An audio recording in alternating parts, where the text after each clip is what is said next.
All right, let's do this.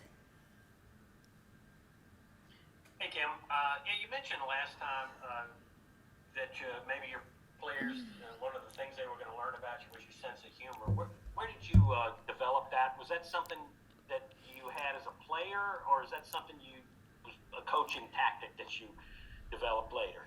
No, it's real. It's who I am.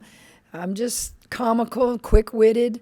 Even when I was a player, I was competitive and serious, and just sometimes in the heat of the battle, might just say something to crack a teammate up, or it's just a human element to it. Is there a good example in practice where maybe you think you got that message across to the players since Oh, you started? Jim, there's too many to tell you just one. And the thing about it is, you don't plan it; it just comes out. You'd have to sit and watch a practice and laugh and tell stories, but no, it just whatever comes to in here comes out here, and if it's something that I can use and make everybody laugh but understand my message, then I do it. I can't today just think of one. There's probably tons of them already. Okay.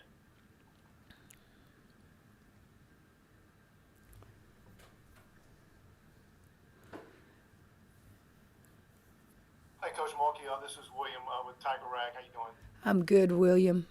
I'm doing a story kind of collectively with the three grad transfers coming back, and I wanted when you I guess when you got on board and you knew they were coming back to just discuss the value in having that much experience coming back and whatever roles that's leadership, productivity on the floor. Can you just discuss having that type of leadership coming back in experience? Well, it's leadership first, and that's just what you expect fifth-year seniors to be, or leaders. They love LSU. They didn't know anything about our coaching staff. They embraced us. They bought in, and we're just grateful. I'm very thankful that they chose to stay a part of the program, and I anticipate them, if they stay healthy, to have great senior years. They they work hard. They don't act entitled. They act hungry to me. And when you say the word hungry, how do you gauge that? You gauge that by their effort. You gauge that by their facial expressions, their enthusiasm, and sometimes when you have fifth-year seniors, it's hard to get them excited. And I see excitement in each of them. Because out of that group, only one of them has ever played in an NCAA tournament game. I was going to ask you just about being able to motivate them because they've never been where you've been. Well, you worry about that down the road. I don't even know if we can get to an NCAA tournament. We have goals that we have to accomplish before we ever even think along those lines. And you give them little goals throughout the year, and when you achieve those goals, we celebrate them. And I think I've mentioned those several times in different press conferences. The NCAA tournament will take care of itself if you can finish in the upper half of this league. But we have other goals that are just as important as that in order to build this program for the long term. Thank you. You're welcome. I apologize for my voice. That's not from practicing. It's just some crud. I guess we all have it. Okay. Yeah. So Kim, you're about 2 weeks in now. Is it starting to come into focus? Are you starting to see things that you wanted to see, and what this team will look like when it takes the floor?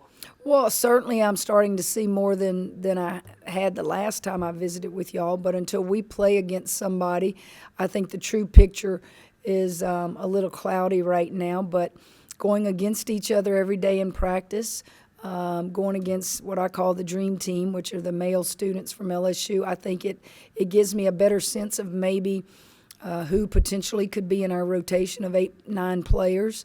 It tells me what we're capable of doing and not doing.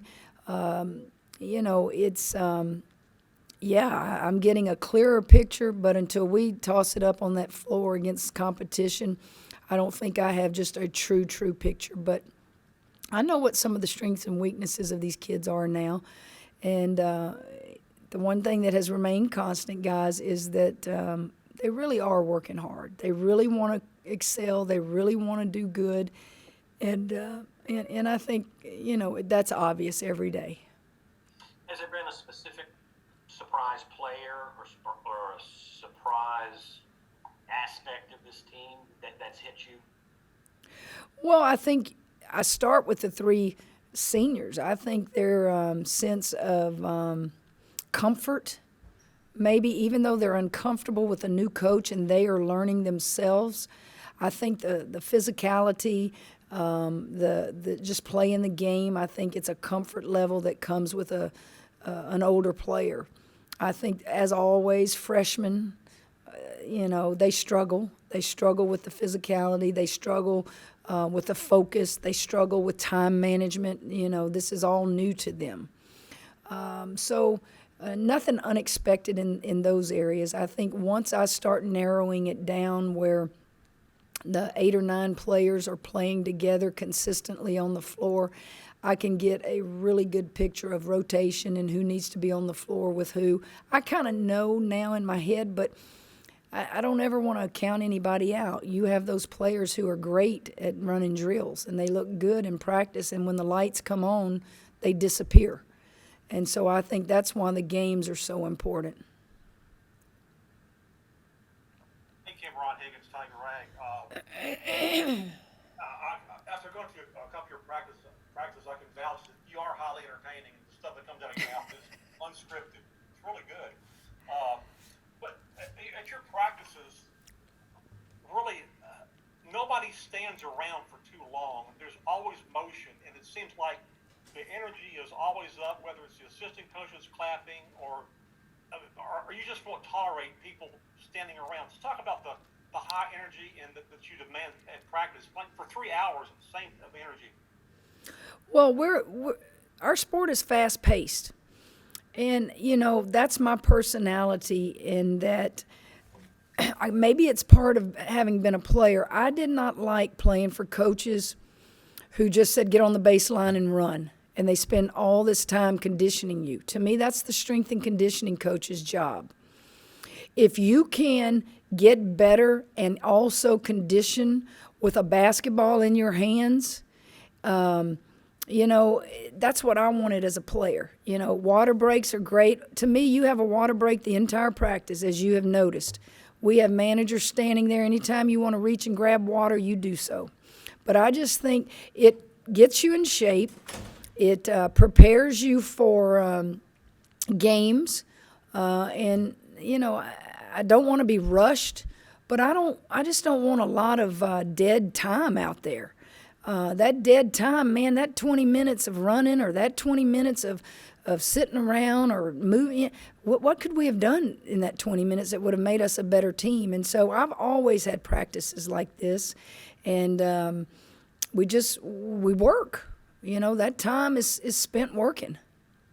I've noticed you incorporate your conditioning within the practice for consequences. If you turn the ball over on this, you're going to run. You kind of incorporate it within the practice. Well, I can't run them in a game, but I can sure take them out of a game when they turn it over, right? So you might as well get them ready for that. You might as well teach them the value of taking care of the basketball. It's like that in any sport, guys. If you have errors in baseball, if you have interceptions in football, in our sport, if you turn it over, you're not going to win many basketball games. And so hold them accountable. Make sure they understand, and you're being fair in that, what did I ask you to do? Did I just tell another player what you just did wrong? Were you listening on the side? I would go back to when I was a player. It's hard to focus when you're on the sideline and you're not getting the reps. So I make sure that they're constantly getting reps, and that if you're on that sideline, you're going to get your reps. I hold them accountable when they mess up, because if you don't, how do you ever correct it? And so, there's a little bit of motivation in that. I don't want them scared. I don't want them to play scared. But I want them to understand we're not going to slop around out there and you turn it over without being held accountable. Why did you want to be a business major? I mean, obviously, because you thought, well, why do you want to be a businesswoman that traveled around the world? Where did that come from? Just big dreams of getting out of small cities? Well, probably if I was being really, really honest, academics, it was always important to me. I graduated valedictorian in my high school class, and I was not the smartest, most intelligent one. If you took the test scores of ACT and SATs, you'd probably be shocked at what mine was, but I graduated valedictorian. I went to Louisiana Tech like a lot of freshmen and didn't know what I wanted to do when I got out of college. How many of us do? And I never thought I wanted to be a coach, not because I didn't respect the profession. Honestly, I just aspired to just make a lot of money. And, you know, those CEOs of those Fortune 500 companies, that was intriguing to me. And flying all over the country was intriguing to me. And maybe it's because I thought they were smarter than coaches, and I didn't want to be thought of as, oh, I'm just a coach. And then as I got older and got talked into it from the president at Louisiana Tech, F.J. Taylor, I realized, wow, this is really what I'm meant to do. And coaches do make a lot of money, and maybe I just didn't realize that. But yes, the money was intriguing, but I just think it was probably a perception maybe I had that anybody can be a coach, but only a few people can probably be CEOs of Fortune 500 companies. I don't know. That's a great question. I'm just throwing out possibilities of why I thought like that. I'd never got to finish my master's degree, but I certainly would have had I not gotten into coaching. Thanks. Thank you, Kim. One more?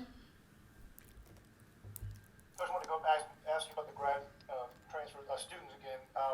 This is kind of a new thing, the advent of having kids come back with a COVID year. When you get kids back, your fourth and fifth year in this program, I wonder what expectations you might have had for these three girls, because they're artists for a long in their program in their careers. They've had varying levels of success, but they have not played for you yet. I just wondered what expectations you would have for a Pointer, Afua, and Cherry at this stage of their careers. Well, I want them to have the best year of their college careers. I want them to leave here and say, wow. And if they do that, then I will be excited for them. I can't guarantee them anything. I can't guarantee them we'll make the tournament. We'll do all these things. I can guarantee them they can be the beginning of what we hope to be special times again at LSU in women's basketball. I respect them tremendously for staying. I respect them for embracing us as a new coaching staff, and especially KP. That's her aunt. Nikki's her aunt, and she has just embraced us, and just like she's known us forever. And if you don't have seniors that embrace you, even if you're a staff that recruited them, then it makes for miserable times. But to watch those three enjoy what they're doing out there, and watch other people. It's so interesting because you pick up on things by comments that managers make to you, or administrators, or people that have been around the program prior to you getting here. And former players coming and watching practice and just making little comments that let you know they appreciate what they see out there. And that's all that matters, is that they see progress, that they say thank you, and they see a different player in this kid, or it wasn't like that. It makes you realize that people are interested and people care. We good? Y'all good? All right, guys. Thank you.